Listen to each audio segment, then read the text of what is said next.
Sun Risers Hyderabad SRH bowling కేంద్రీకృత జట్టు నుండి గణనీయమైన బ్యాటింగ్ డెప్త్ తో కూడిన జట్టుగా మారడం అనేది ఇండియన్ ప్రీమియర్ లీగ్ ఐపీఎల్ లో వ్యూహాత్మక నిర్వహణ మరియు ఆటగాళ్ల అభివృద్ధిలో ఒక బలవంతపు కేస్ స్టడీ.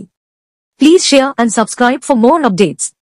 నేపథ్యం మరియు ప్రారంభ బలాలు 2013 నుంచి 2023 వరకు ఎస్ఆర్హెచ్ 2013లో లోకి ప్రవేశించింది. దేల్ స్టేన్ మరియు భువనేశ్వర్ కుమార్ వంటి ఆటగాళ్లను కలిగి బలీయమైన బౌలింగ్ దాడికి త్వరగా ఖ్యాతి గడించింది. డేవిడ్ వార్నర్ కెప్టెన్సీలో 2016 వరకు టైటిల్ గెలవలేకపోయినప్పటికీ బౌలింగ్లో వారి బలం వారి తొలి సీజన్లో ప్లేఆఫ్లకు చేరుకునేలా చేసింది.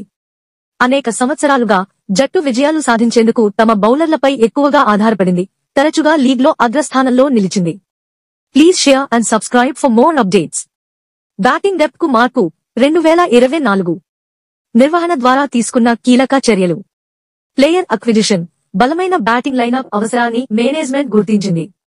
ఐపీఎల్ 2024 కోసం సన్నాహకంగా ఎస్ఆర్హెచ్ ట్రావిస్ హెడ్ మరియు పాట్ కమిన్స్ వంటి ఆటగాళ్లలో గణనీయమైన పెట్టుబడులు పెట్టింది. హెడ్ యొక్క దూకుడు బ్యాటింగ్ శైలి ఇప్పటికే ఉన్న జట్టును పూర్తి చేసింది. అయితే కమిన్స్ నాయకత్వం మరియు అనుభవాన్ని అందించాడు. కోర్ ప్లేయర్ల నిలుపుదల మొత్తం జట్టును సరిదిద్దడానికి బదులుగా ఎస్ఆర్హెచ్ అభిషేక్ శర్మ వంటి కీలక ఆటగాళ్లను కొనసాగించింది. కొత్త ప్రతిభతో బ్యాటింగ్ ఆర్డర్ను మెరుగుపరుస్తుంది. కోచింగ్ మార్పులు కెప్టెన్ గా పాట్ కమిన్స్ మరియు ప్రధాన కోచ్ గా డేనియల్ వెట్టోరీ నియామకం దూకుడు బ్యాటింగ్ వ్యూహాలపై దృష్టి సారించి వ్యూహం మరియు ఆటగాళ్ల వినియోగంపై తాజా దృక్పథాలను అందించింది. దూకుడు ఆటపై దృష్టి బ్యాటింగ్ లో అధిక రిస్క్ అధిక రివార్డ్ విధానాన్ని మేనేజ్మెంట్ ప్రోత్సహించింది. హెడ్ మరియు శర్మలు ఉపయోగించిన పవర్ ప్లే వ్యూహాలలో ఇది స్పష్టంగా కనిపించింది. ఇది ముంబై ఇండియన్స్ పై అద్భుతమైన 277 పరుగులతో సహా రికార్డ్ బ్రేకింగ్ స్కోర్లకు దారితీసింది. పనితీరు కొలమానాలు మునుపటి సీజన్లలో ఎస్ఆర్హెచ్ తరచుగా నిలకడగా 140 పరుగుల కంటే ఎక్కువ మొత్తాలను చేరుకోవడానికి చాలా కష్టపడింది.